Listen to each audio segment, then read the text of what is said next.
विक्रमगढ़ का विशाल राज्य शांति और समृद्धि से भरा हुआ था। राजा उदित नारायण न्यायप्रिय शासक थे और उनकी रानी कुसुम रूप और गुणों में अनुपम थी। फिर एक दिन एक सैनिक भागते हुए आता है। महाराज, महाराज, गजब हो गया। हमारे राज्य की सीमा पर राजा विष्णुदेव अपनी पूरी सेना के साथ आक्रमण कर चुके हैं। अब हालात बहुत गंभीर हो गए हैं महाराज। ये क्या कह रहे हो तुम? इतने वर्षों की मित्रता और शांतिपूर्ण संबंधों के बाद भी वो ऐसा कदम कैसे उठा सकते हैं? ये तो हमारे लिए विश्वासघात है। हाँ महाराज, सैनिक बिल्कुल सच कह रहा है। अब हमें तुरंत इसका जवाब देना होगा, वरना वो न केवल हमारी सीमाओं पर कब्जा करेगा बल्कि धीरे धीरे पूरे राज्य को अपने अधीन कर लेगा। महाराज, तो मंत्री जी, देर किस बात की है? युद्ध की तैयारी तुरंत शुरू कीजिए। अपना आदेश सैनिकों तक पहुंचाए। आज ही हम युद्ध के मैदान की ओर कूच करेंगे। जी महाराज, लेकिन इस बीच राज्य की सुरक्षा व्यवस्था और प्रजा की देखभाल के लिए किसी को तो रहना होगा। अगर आप युद्ध में चले जाएंगे तो यहाँ भी एक सक्षम व्यक्ति का होना आवश्यक है। महाराज, मंत्री जी, इस जिम्मेदारी का निर्वाह आप और महारानी मिलकर करेंगे। अपने वीर सैनिकों और अधिकारियों को लेकर युद्ध के लिए रवाना हो जाऊंगा मैं। राज्य का हर एक नागरिक हमारी ताकत है और उनके भरोसे को हमें टूटने नहीं देना चाहिए। महाराज, ये आप क्या कह रहे हैं? आप युद्ध के लिए जा रहे हैं? क्या कोई और उपाय नहीं निकल सकता? मेरा मन बहुत विचलित हो रहा है। मुझे ऐसा लगता है जैसे ये यात्रा आसान नहीं होगी और मैं आपके बिना एक पल भी चैन से नहीं रह पाऊंगी। महारानी, ये युद्ध टालना अब असंभव है। इतने दिन लगेंगे ये मैं नहीं कह सकता। 1 महीना 2 महीना भी लग सकता है, पर आप निश्चित रहिए, आप इस राज्य की महारानी हैं। आपकी शक्ति और धैर्य ही प्रजा के लिए सहारा होगा। आपके होते मुझे किसी भी अनहोनी का डर नहीं है। बस हिम्मत रखिए और सबको संभालिए महारानी।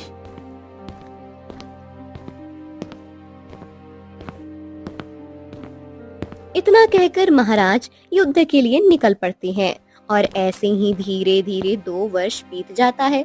मंत्री और सेनापति आपस में कहते हैं, अब तो लगता नहीं कि महाराज वापस आने वाले हैं। हाँ मंत्री जी, आप बिल्कुल ठीक कह रहे हैं। अब हमें मिलकर इस राज्य पर कब्जा करना चाहिए। बिल्कुल सही कहा सेनापति जी, बस हमें सही मौके का इंतजार करना होगा। हाँ। तभी महारानी अपने कक्ष में अचानक बेहोश होकर गिर पड़ती हैं। महारानी जी, होश में आइए। क्या हुआ? जल्दी वैद्य जी को बुलाइए। महारानी जी की हालत गंभीर लग रही है। कुछ देर बाद राज्य वैद्य आता है। वो महारानी की जांच करता है और चौंक जाता है। अरे, ये तो महारानी गर्भवती है। सारे लोग स्तंभ रह जाते हैं। क्या महारानी गर्भवती? ये असंभव है। महाराज तो 2 साल से ऊपर हो गया युद्ध में है और वापस नहीं आए। ये कैसे संभव है? तो फिर ये बच्चा किसका हो सकता है? ये समझ में से बाहर है। मुझे भी नहीं पता ये कैसे हुआ, पर यही सच्चाई है। महारानी गर्भवती है और ये सच अब सभी के सामने है। मंत्री और सेनापति आपस में फुसफुसाते हैं। नहीं नहीं, ये असंभव है। महारानी ने जरूर किसी के साथ मुंह काला किया होगा। हमें इसका पता लगाना होगा। यही सही मौका है कि हम महारानी को राज्य से बाहर करने का बहाना मिल सकता है और हम अपनी योजना को अंजाम तक पहुंचा सकते हैं। हाँ मंत्री जी, ये अवसर हमारे हाथ से जाने नहीं देना चाहिए। अब राज्य पर हमारा नियंत्रण करना आसान होगा। धीरे धीरे ये खबर पूरे राज्य और गांव में फैलती है। लोगों के बीच चर्चा जोर से पकड़ती है। अरे, ये कैसे हो सकता है? महारानी गर्भवती? नहीं नहीं, यह संभव है। भला बिना पति के कोई गर्भवती कैसे हो सकती है? महाराज तो 2 साल से ऊपर हो गए, लौटे नहीं।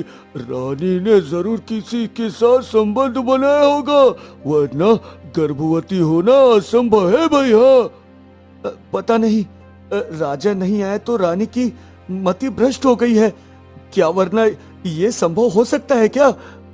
गांव के लोग तरह तरह की बातें करने लगते हैं। सारा माहौल अफवाहों से भर जाता है। महल में महारानी धीरे धीरे होश में आती है। रानी माँ, ये बच्चा किसका है? आप कुछ बताइए। सब जगह अजीब अजीब बातें हो रही हैं। लोग आपके खिलाफ बोल रहे हैं। तुम चिंता मत करो, समय आने पर सबको पता चल जाएगा ये बच्चा किसका है। अभी जिसे जो कहना है कहने दो। मैं जानती हूँ सच्चाई क्या है, और एक दिन ये सच सामने आएगा। मुझे किसी की अफवाहों से डर नहीं लगता है। तभी मंत्री और सेनापति वहाँ आते हैं।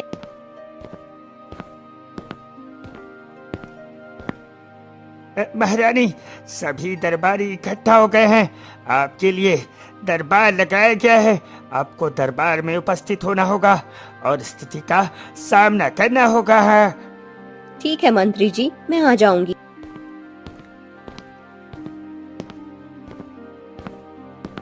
फिर थोड़ी देर में सभी रात दरबार में आ जाते हैं।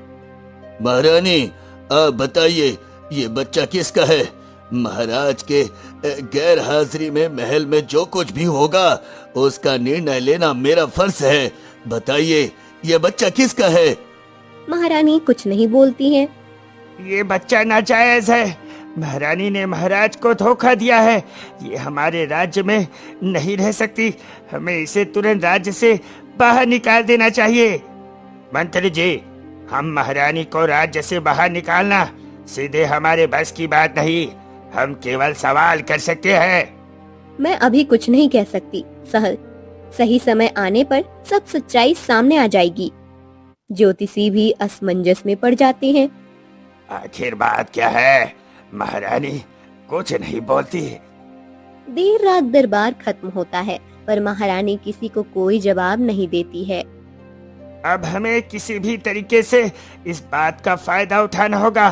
कोई हमारे साथ खड़ा नहीं होगा। सेनापति, हम अपनी योजना शुरू करेंगे। हाँ मंत्री जी, हम तैयार हैं। तभी मंत्री अचानक दिखता है। देखो रानी, इतनी रात को कहाँ जा रही है? चलो उनका पीछा करते हैं। मंत्री और सैनिक रानी का पीछा करते हैं। रानी कुछ दूर जाकर एक लड़के से मिलती है। लगता है ये बच्चा उसी का है। हाँ, बिल्कुल ठीक कहा। अब हमें जल्दी से इसे पकड़ना होगा। फिर सारी सच्चाई दरबार के सामने आ जाएगी और हम पूरे राज्य पर राज करेंगे। हाँ। दोनों उसके पीछे जाते हैं, लेकिन लड़का घने जंगल में गायब हो जाता है।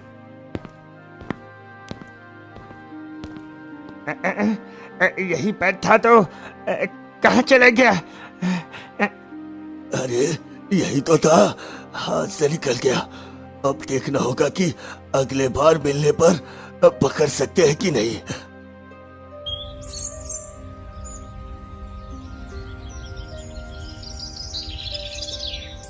तब से दोनों मंत्री और सैनिक रानी के हर कदम पर नजर रखने लगते हैं।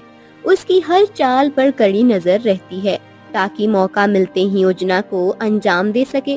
रानी रोज इस लड़के से मिलने जंगल जाती हैं।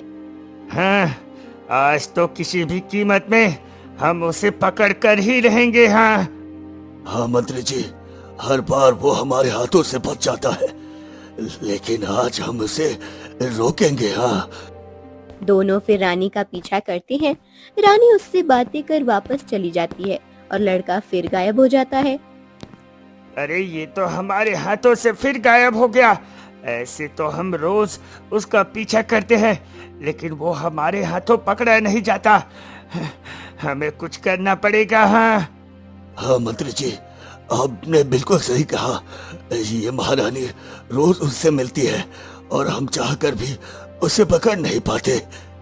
चलो आज ही हमें पूरी योजना बनाकर दरबार में घोषणा करनी होगी।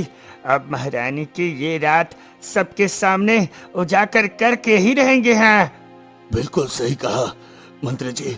अब समय आ गया है, चलो हम ये बात पूरे दरबार के सामने रख देते हैं, बाकी अब सभी लोग फैसला करेंगे। हाँ,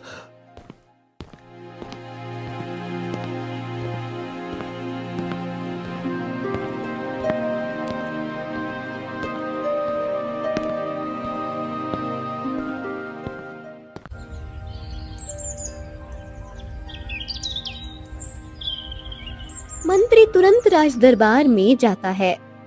सुनो सुनो सुनो, सभी दरबारी, हमारी महारानी रोज रात को एक लड़के से मिलने जंगल जाती है। ये बच्चा उसी का है, महाराज का नहीं है। अरे ये तुम क्या कह रहे हो? मैं बिल्कुल ठीक कह रहा हूँ ज्योतिषी महाराज। तभी कुछ देर में रानी को भी दरबार में लाया जाता है। रानी, तुम्हारी ये चुप्पी तुम्हें एक दिन ले डूबेगी। तुम कुछ क्यों नहीं बोलती? क्या ये सच है कि तुम रात को रोज एक लड़के से मिलने जाती हो? लेकिन रानी इस बार भी कुछ नहीं कहती और चुप रहती हैं। दो दासियां भी देखती हैं। कितनी बेशरम की तरह खड़ी है हमारी रानी, किसी और का बच्चा लेकर मुस्कुरा कैसे सकती हैं? बिना कोई जवाब दिए लगता है राजा के जाते ही रानी की अकल भ्रष्ट हो गई। अपनी भूख मिटाने के लिए कुछ भी कर सकती है। पहले कितनी अच्छी थी और अब इसका असली चेहरा सामने आ रहा है। ये खबर धीरे धीरे पूरे गांव में फैल जाती है। अरे ये कैसे हो सकता है? एक लड़के का बच्चा महारानी के पेट में? अरे हमें तो पहले लगता था हो सकता है राजा कहीं होगा, लेकिन अब तो पूरा यकीन हो गया ये बच्चा राजा का नहीं है। हाँ, महारानी कितनी घटिया सोच रखने वाली हो गई है। राजा जैसे नेक इंसान को छोड़कर एक मामूली लड़के की बच्चे की माँ बनने वाली है। ऐसी रानी को हमारे राज्य में नहीं रहना चाहिए। हाँ हाँ हाँ, बिल्कुल ठीक है, इसे राज्य से बाहर करना ही होगा, वरना हमारे बच्चों पर इसका गलत प्रभाव पड़ेगा। हाँ, सभी भाइयों ध्यान से सुनो, चलो हम इकट्ठा होकर आज ही राजमहल चलते हैं। हाँ हाँ हाँ, गोपाल बिल्कुल ठीक कह रहा है, हम सबको गोपाल का साथ देना चाहिए। हाँ, सभी इकट्ठा होकर राजमहल की तरफ चल देते हैं।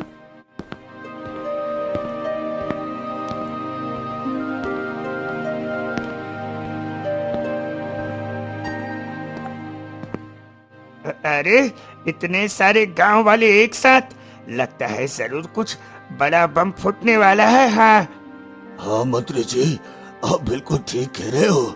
चलो चलकर हम भी इसका मजा लेते हैं और शायद हमारा फायदा भी हो जाए। हाँ। कहो क्या हुआ, तुम सब इतने एक साथ क्यों आए हो? महारानी अब हमारे राज्य में नहीं रह सकती। ये किसी और के पाप को लेकर हमारे महाराज के ऊपर नहीं मर सकती। ये ऐसा अन्याय है, हम लोग ये अन्याय नहीं सहेंगे। हाँ, अरे तुम सब शांत हो जाओ, ये फैसला महाराज करेंगे जब वो राज्य वापस आएंगे। हम उनके गैर हाजिरी में महारानी को इस राज्य से नहीं निकाल सकते। हम आपकी बात समझते हैं, लेकिन महाराज जब तक नहीं आएंगे तब तक हम लोगों का भी फर्ज बनता है कि हम राज्य पर कोई गलत असर ना पड़ने दे। और रानी की ये हरकतों की वजह से हमारे राज्य और हम सब पर बहुत बुरा प्रभाव पड़ रहा है। हम 11 दिन का वक्त देते हैं, महारानी को आप इस राज्य से निकाल दीजिए, वरना हम सब इस राज्य को छोड़कर चले जाएंगे। हाँ। अरे वाह, ये तो बहुत अच्छा खबर मिल गया, मैं तो यही चाहता था। तभी राजकुमारी आगे आती है। आप सब ऐसा क्यों कह रहे हैं? मेरी माँ गलत नहीं है, आप सब चले जाइए। अरे राजकुमारी, आप बच्ची नहीं है, आप भी बड़ी है, तो आप अपनी माँ से पूछ सकती हैं कि ये बच्चा किसका है। इतने दिनों से महाराज महल नहीं आए हैं, तो ये बच्चा कैसे हो सकता है भला? इतना कहकर सभी गांव वाले चले जाते हैं। हम लोग तो यही चाहते थे, जो सब गांव वाले उनके खिलाफ हो जाए, सब उनके खिलाफ हो गए। फिर राजकुमारी उदास होकर बगीचे में बैठ जाती है। तभी वहाँ एक बुढ़ा सैनिक वहाँ आता है।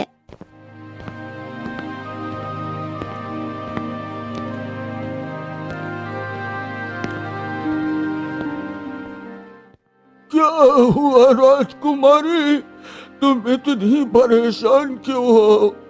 आप तो देख ही रहे हैं, हमारे महल में माँ के खिलाफ सब क्या क्या कह रहे हैं। मुझे समझ में नहीं आ रहा माँ क्या चाहती हैं। अगर महारानी सच नहीं बता रही तो जरूर इसके छिपा जरूर कोई छुपा होगा जो किसी को नहीं बता। लेकिन मैं आज जाकर माँ से पूछूंगी, जो सब उनके ऊपर उंगली क्यों उठा रहे हैं। इतना कहकर राजकुमारी परेशान होकर महारानी के पास जाती है।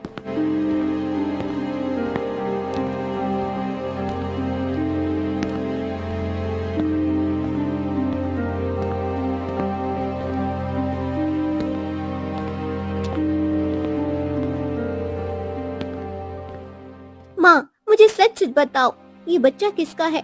और ये गांव वाले सब आपके खिलाफ इतना क्या क्या कहते हैं। मैं इतने दिनों से चुप थी ताकि सब शांत हो जाए, लेकिन अब आपका राज बढ़ता ही जा रहा है। बताइए, ये बच्चा किसका है? बेटी, तुम्हें समय आने पर सब पता चल जाएगा। मैं अभी कुछ नहीं बता सकती, मुझे माफ कर दो।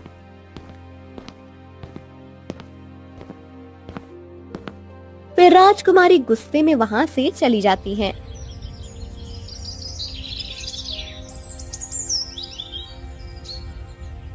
अगली सुबह पूरे गांव में एक खबर फैल जाती है।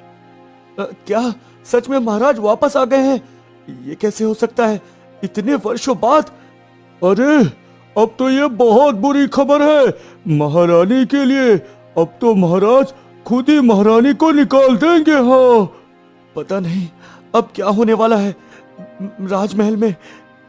तभी राजा जैसे ही राज्य महल में प्रवेश करते हैं, मंत्री और सेनापति आपस में फुसफुसाते हैं। क्या महाराज वापस आ गए हैं? हम तो सोच रहे थे कि वो मर गए हैं। अब क्या करें, हमारे सारे मंसूबे पर पानी फिर गया है। हाँ मंत्री जी, हमने भी तो यही सोचा था, लेकिन लगता है सब कुछ हमारे हाथ से निकल जाएगा।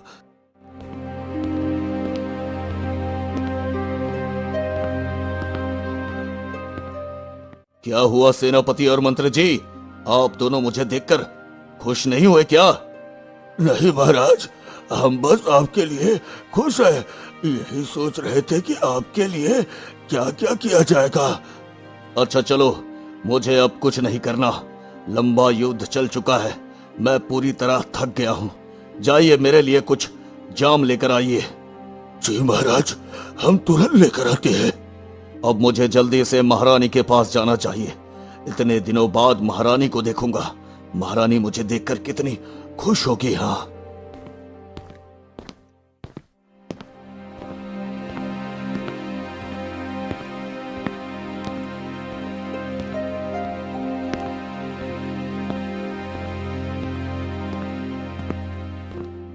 महारानी तुम कैसी हो? इतने लंबे युद्ध के बाद यहाँ तुमसे मिलने आया हूँ मैं। तुम्हें देखे बिना मुझे चैन नहीं आता। बताओ, हमारी पुत्री कहाँ है? महाराज, मुझे भी आपको देखकर बहुत खुशी हुई। और राजकुमारी अपने नानी के घर गई हैं, कुछ दिनों में वापस आ जाएंगी। हाँ अच्छा है, अब मुझे बहुत भूख लगी है। आप मेरे लिए खाने का प्रबंध कीजिए, मैं अभी स्नान करके आता हूँ।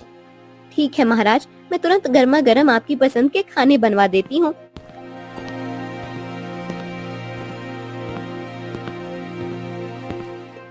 इतना कहकर महाराज जैसे ही कमरे से बाहर निकलते हैं, तभी दो दासी बात कर रही होती हैं।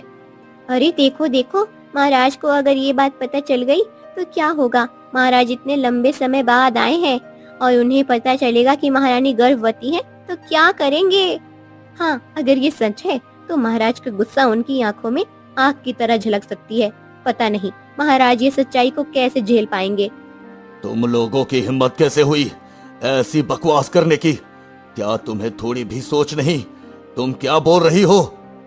महाराज, महारानी सच में गर्भवती है। ये कैसे हो सकता है? ये असंभव है। मेरी आंखों के सामने, मेरी अनुपस्थिति में। महाराज, मैं झूठ नहीं बोल रही हूँ, ये सत्य है। मैं तो इसका पता लगा लूंगा। अगर झूठ हुआ तो तुम्हारी जुबान काट कर फेंक दूंगा। महाराज, हमें माफ कर दीजिए, हम भूल से ये कह दिया, हमने आपका दिल दुखाया। हमने नहीं सोचा था कि आप हमारी बातें सुन रहे हैं। लेकिन महाराज गुस्से से महारानी के पास जाते हैं।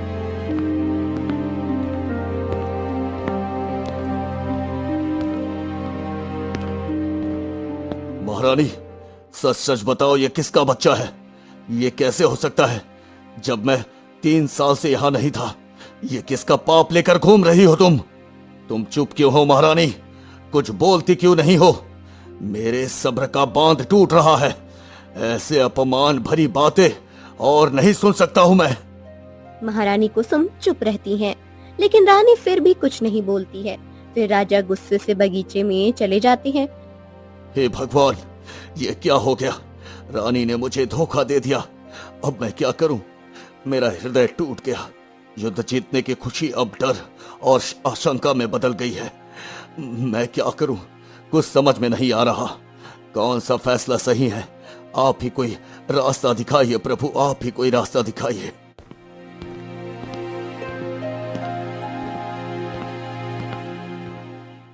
महाराज, कई गांव वाले भी महारानी के खिलाफ हो गए हैं। अगर 11 दिनों में महारानी महल से बाहर नहीं निकली तो हमारा प्रजा राज्य छोड़कर चला जाएगा महाराज। हाँ महाराज, मंत्री जी बिल्कुल ठीक कह रहे हैं। बहुत सारे गांव वाले महारानी का विरोध करने राजमहल आए थे, पर महारानी ने कुछ नहीं कहा और हम सब ने देखा कि वो रोज किसी से छुप छुप कर मिलती है। ये कैसे संभव है? तुम लोग क्या कह रहे हो? ये सत्य नहीं हो सकता। महाराज, हमने उस लड़के को पकड़ भी लिया है। अब तो आपको फैसला लेना ही पड़ेगा। ठीक है, तो आज ही मुझे उसका निपटारा करना होगा। अब और इंतजार नहीं किया जाएगा। मुझे खुद जाकर सब सच्चाई जाननी होगी। महाराज, कृपया जल्दी कीजिए, समय नष्ट हो रहा है। इस राज्य की शांति भी दांव पर है। हाँ नहीं, मैं आज ही इसका निर्णय लूंगा। अब इंतजार नहीं किया जाएगा। फिर कुछ ही देर बाद सभी दरबार में उपस्थित हो जाते हैं। रानी बताओ, ये बच्चा किसका है? तुम मेरे महल में मेरे पीठ पीछे मुझे धोखा नहीं दे सकती। जल्दी बताओ, ये बच्चा किसका है?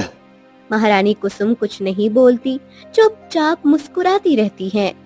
महाराज, हम लोग कब से यही सवाल पूछ पूछ कर थक गए हैं, पर महारानी एक शब्द नहीं बोलती और हमेशा मुस्कुराती रहती है। पता नहीं इन्हें क्या हो गया है, कोई जवाब ही नहीं देती। ज्योतिषी के कथन के बाद मंत्री और सेनापति आपस में फुसफुसाते हैं। देखो सेनापति, अब समय आ गया है कि हम अपनी चाल चल सकते हैं। यही मौका है कि हम पूरे राज्य पर अपना नियंत्रण कर ले और महारानी को अपमानित कर दे। हाँ बिल्कुल मंत्री जी, अब देर नहीं करनी चाहिए। हमारे आदमी को बुलाओ, वही कहेगा जैसा हम कहेंगे। हाँ। मंत्री अपने आदमी को लेकर आता है और सामने सभी के खड़े होने पर जोर से कहता है, देखिए, ये वही लड़का है जिसे महारानी के पेट में बच्चा पल रहा है। हाँ, ये सच है और अब हर किसी को पता चल जाएगा कि महारानी इससे रोज छुप छुप कर मिलती थी। हाँ, ये तुम क्या कह रहे हो? ये लड़का कौन है? महाराज, ये वही लड़का है जिससे महारानी कई महीनों से मिल रही थी और हम रोज इन दोनों का पीछा करते थे, पर यह लड़का हर वक्त गायब हो जाता था और आज हमने इसे रंगे हाथों पकड़ लिया है। हाँ। क्या ये सच है? तुम अपने मुंह से बोलो, वरना मैं तुम्हें यही मृत्यु दंड दे दूंगा। हाँ महाराज, महारानी के पेट में जो बच्चा है वो मेरा ही है। मुझे महारानी से मिलने का मौका मिला था और वही सच है। अब जो आप चाहो कर सकते हो महाराज। सैनिकों, इसे तुरंत कारावास में डाल दो। महारानी को भी जंगल में ले जाकर छोड़ दो। फिर सैनिक उस लड़के को ले जाते हैं और सैनिक महारानी को राज्य दरबार से बाहर ले जाता है और घने जंगल की ओर ले जाकर एक पेड़ के नीचे बैठा देते हैं और सैनिक वहां से चले जाते हैं। अब मेरी कितनी परीक्षा लोगे? मैं कैसे समझाऊं महाराज, ये बच्चा आपका है। मैं बच्चन बंद होने के नाते आपको बता नहीं पाई, लेकिन आप तो पहचान लेते। अब मैं क्या करूं, कहाँ जाऊं, कुछ समझ में नहीं आ रहा है। रानी अकेली जंगल में आगे बढ़ती है। तभी उन्हें एक साधु महाराज मिल जाता है।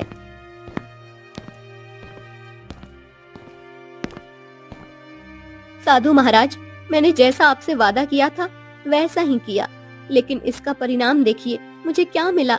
महाराज ने मुझ पर विश्वास नहीं किया और मुझे महल से बाहर फेंकवा दिया।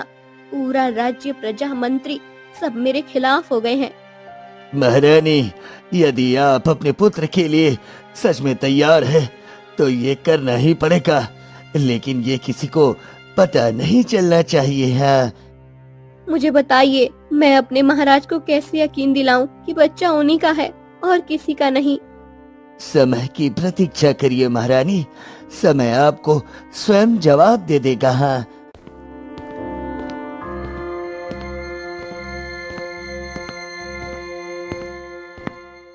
साधु महाराज वहाँ से चले जाते हैं। फिर महारानी कुसुम जंगल में एक छोटी सी झोपड़ी बनाकर रहने लगती हैं। देखते ही देखते 9 महीने बीत जाते हैं और रानी एक सुंदर पुत्र को जन्म देती है। मेरे लाल, तू कितना सुंदर और वीर है। जैसे तुम्हारे पिता एक महान योद्धा है, वैसे ही तू भी एक वीर योद्धा बनेगा। मैं हमेशा तेरे साथ रहूंगी और कभी तुझे कोई कष्ट नहीं आने दूंगी।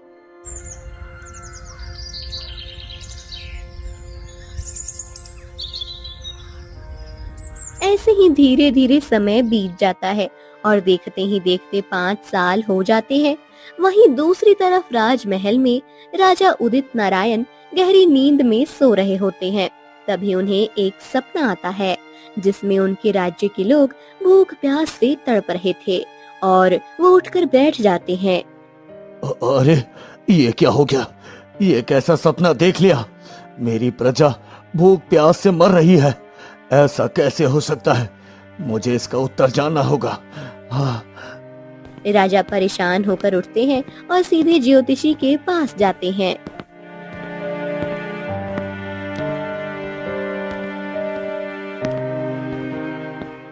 महाराज, मुझे कुछ समझ में नहीं आ रहा, मुझे बताइए।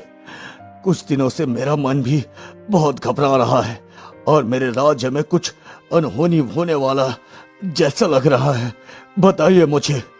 महाराज, लगता है कि हमारे राज्य पर किसी का साया मंडरा रहा है।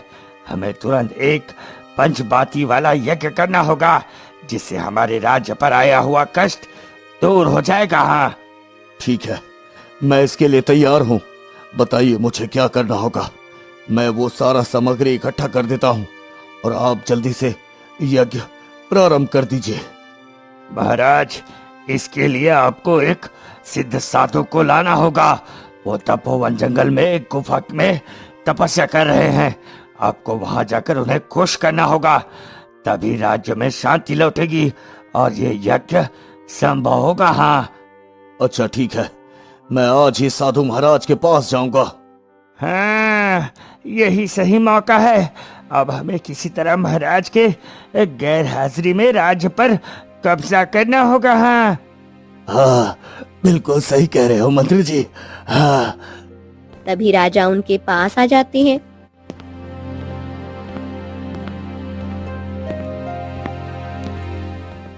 मंत्री जी, सेनापति जी, मैं कुछ दिनों के लिए तपोवन के जंगल में साधु महाराज के पास जा रहा हूँ। आप तब तक राज्य का ध्यान रखिएगा। ध्यान रहे, कोई गलत फैसला मत करिएगा। मैं जल्दी वापस आ जाऊंगा। हाँ, क्यों नहीं महाराज, मैं आपका राज्य अपने राज्य समझकर ही देखभाल करूंगा। हाँ, हम यही उम्मीद करते हैं आप दोनों से, जो कोई शिकायत का मौका ना आए।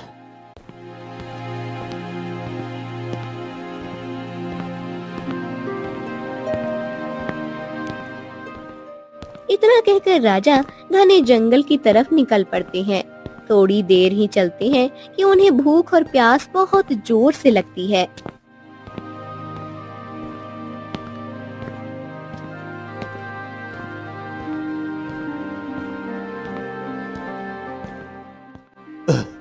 हे भगवान, अब मैं क्या करूं? इतनी भूख लगी है, मुझे कुछ खाना या पानी चाहिए। राजा आसपास के पेड़ों में ढूंढते हैं पर कुछ नहीं मिलता।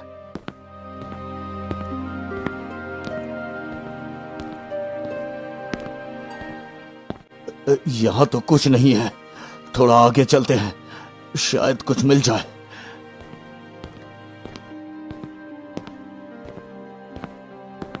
कुछ दूरी पर उन्हें एक झोपड़ी दिखाई देती है।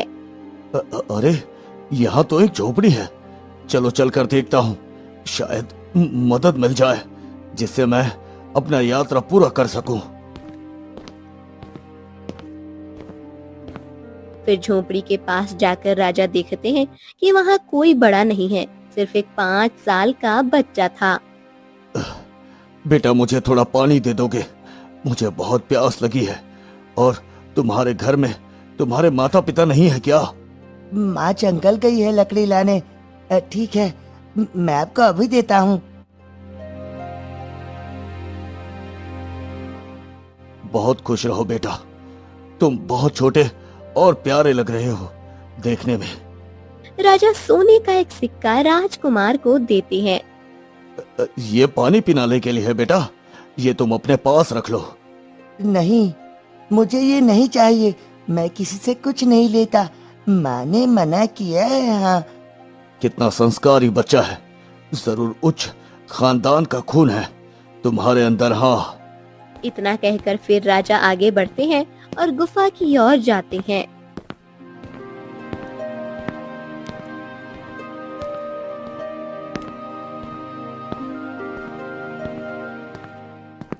लगता है कि वही गुफा है।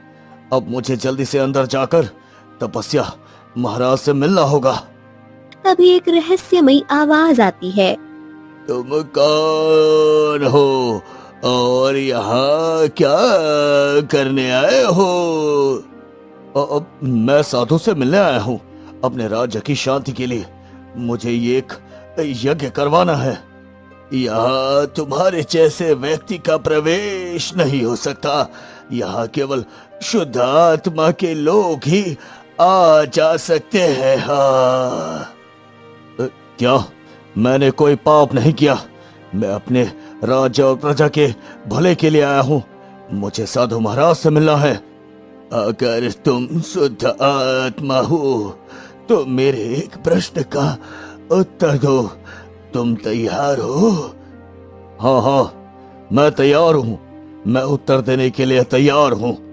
बताओ राजा, क्या वो पुत्र जो अभी तुम्हारी प्रजा के बीच नहीं है और जिस पर तुम्हारा दृष्टि और विश्वास है, वो वास्तव में तुम्हारा है या केवल तुम्हारे मन की इच्छा का प्रतिबिंब है? कभी देखे बिना, सुने बिना, स्पर्श किए बिना क्या तुम इसे अपने होने पर विश्वास कर सकते हो? क्या तुम अपने संदेह, भय, समय के अनुभव को छोड़कर बस विश्वास और प्रेम से कह सकते हो कि ये तुम्हारा पुत्र है? ये कैसे हो सकता है? मैं इस पर कभी विश्वास नहीं कर सकता। तुमने सही उत्तर नहीं दिया, इसलिए तुम अब इस गुफा के अंदर नहीं आ सकते हो। यही बैठकर इंतजार करो। जब साधु महाराज खुद अपनी तपस्या पूरा कर बाहर आएंगे, तभी तुम उससे मिल सकते हो। नहीं नहीं, मुझे अंदर जाना ही है। लेकिन गुफा का दरवाजा दिखाई नहीं देता है। थोड़ी देर प्रतीक्षा करते हैं, तभी साधु महाराज तपस्या से बाहर आते हैं। साधु महाराज, मुझे बताइए, मैंने ऐसा क्या किया जिसकी सजा आप मुझे इस तरह दे रहे हैं? मैं आपके दर्शन के लिए अंदर नहीं जा सका। सोचो राजा, तुमने कुछ ऐसा किया जिसे भूल गए और एक निर्दोष अबला को उसके साथ बहुत अन्याय किया। तुम याद करो। हाँ, मुझे कुछ याद नहीं आ रहा। मुझे कुछ याद नहीं आ रहा साधु महाराज। याद करो, जब तुम बरसों पहले मेरे पास आए थे, तब तुमने कहा था कि तुम्हें एक पुत्र चाहिए जो योग्य और शक्तिशाली हो। मैंने तुम्हें कहा था, तुम्हारे राज्य में आने वाले समय में घोर संकट आएगा और उसका समाधान कोई और नहीं बल्कि तुम्हारा पुत्र करेगा। हाँ, लेकिन मेरा तो कोई पुत्र नहीं साधु महाराज। फिर वो संकट मेरे सपने में रोज आता है कि हमारे प्रजा भूख से मर रहे हैं। ऐसे में मैं क्या कर सकता हूँ साधु महाराज? देखो, तुम अपने पुत्र को देखकर भूल गए। तुम्हारा पुत्र इस दुनिया में है और वही तुम्हारे राज्य का कल्याण करेगा। हाँ, रानी जो गर्भवती थी वो किसी और का नहीं बल्कि तुम्हारा ही पुत्र है। तुम जाकर स्वयं रानी से पूछ सकते हो। पर रानी ने तो कुछ नहीं बताया। मैंने कितना पूछा था? क्योंकि वो वचनबद्ध थी। जिस दिन तुम रानी को मेरे पास लाए उसी दिन मैंने कहा था कि यदि राजा ने गलती से भी इस बच्चे पर सवाल किया तो तुम उसे कभी नहीं बचा पाओगी। तुम्हें चुप रहना है, यही इस पुत्र का आने की परीक्षा है। पर तुम्हारी रानी ने खुशी खुशी ये परीक्षा पूरी की। उसने सभी का दुख सहा लेकिन अपना मुंह नहीं खोला। अब तुम अपनी पत्नी को ढूंढो। तुम्हें मिलते ही तुम्हारा पुत्र तुम्हारे सामने आएगा और भयानक सपनों का निवारण भी वही करेगा। वो कोई साधारण बच्चा नहीं बल्कि दिव्य आत्मा है। हाँ, इतना कहकर साधु महाराज विलीन हो जाते हैं। हे भगवान, मैंने क्या किया? मैं अब अपनी रानी और बच्चे को कहाँ ढूंढूं? राजा जंगल में हर तरफ ढूंढते रहते हैं। 2 दिन लग जाते हैं पर रानी भी नहीं मिलती और बच्चा भी नहीं। हे भगवान, अब मैं क्या करूं? मेरी रानी कहाँ होगी? मेरा बच्चा कहाँ होगा? हे भगवान। और राजा थक हार कर बेहोश होकर गिर जाते हैं। तभी रानी जो लकड़ियां लेने आती है वो देख लेती है।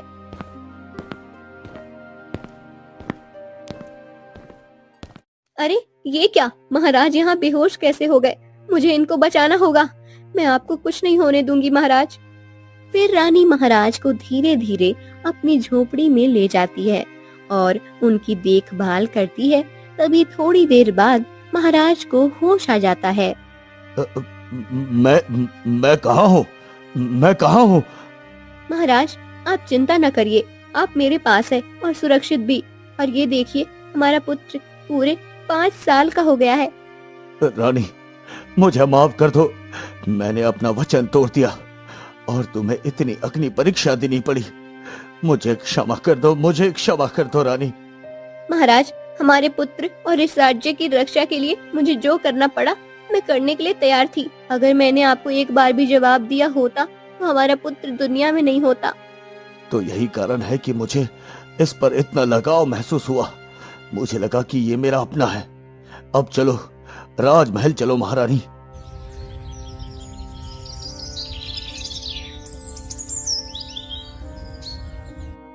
महाराज, आप ये क्या कर रहे हैं? फिर से महारानी और बच्चे को महल ले आए? हाँ महाराज, आप इसे छोड़ दीजिए।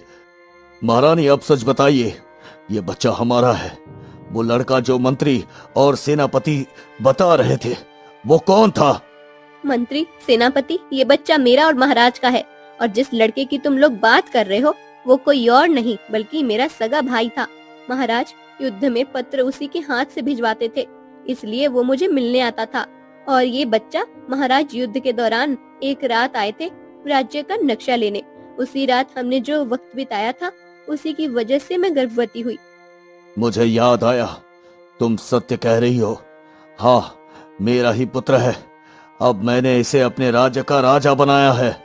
और सैनिकों, उस लड़के को लेकर आओ जिसने झूठ बोलकर महारानी के खिलाफ और मुझे भड़काया था। अब हम क्या करें? हम तो पूरी तरह से फंस गए सेनापति। तुम्हें कुछ उपाय नहीं दिख रहा क्या? बताओ। मंत्री जी, मुझे भी कुछ समझ में नहीं आ रहा है। अब हम क्या करेंगे? कुछ ही देर में सैनिक उस लड़के को लेकर आते हैं। बताओ, तुमने ऐसा झूठ क्यों बोला मेरी रानी के बारे में? बताओ। महाराज, ये सब मंत्री और सेनापति ने करवाया था ताकि रानी को महल से बाहर निकाला जा सके और आप गम में चले जाएं और फिर राज्य पर ये लोग कब्जा कर सके। महाराज, मंत्री, सेनापति, तुम दोनों ने मेरे पीठ पीछे ऐसा बड़ा षड्यंत्र किया, इसकी सजा तुम्हें जरूर मिलेगी, जरूर मिलेगी। हाँ महाराज, हमें माफ कर दीजिए, हमसे बहुत बड़ी गलती हो गई, हम फिर कभी ऐसा नहीं करेंगे महाराज, हमें माफ कर दीजिए। गलती की माफी मिलती है, षड्यंत्र की नहीं। तुमने हमारी रानी पर इतना बड़ा झूठा इल्जाम लगाने की कोशिश क्यों किया? इन्हें काल कोठरी में बंद कर दो। फिर सैनिक कुछ देर में मंत्री और सेनापति को कोठरी में बंद कर देते हैं। आज के बाद मेरी रानी मेरे साथ रहेगी और हमारा पुत्र राजकुमार इस राज्य का भविष्य का राजा बनेगा। राजा। महाराज, मुझे माफ कर दो। रानी, मैंने आपके चरित्र पर उंगली उठाई, मुझसे भूल हो गई, मुझे माफ कर दो। महाराज, आप मुझसे माफी क्यों मांग रहे हैं? आप बड़े हैं, मुझसे माफी मत मांगिए। फिर धीरे धीरे ये बात पूरे राज्य में फैलती है। अरे पता है, हमारी रानी निर्दोष थी और उनके पेट में बच्चा महाराज का ही था। अरे हाँ, महल से खबर आई है, जब महाराज युद्ध में थे तो एक रात महल में आए थे नक्शा देखने और उसी रात महारानी के साथ समय बिताया था। उसी रात का वो राजकुमार था और महारानी ने किसी को कुछ नहीं बताया क्योंकि साधु महाराज ने मना किया था।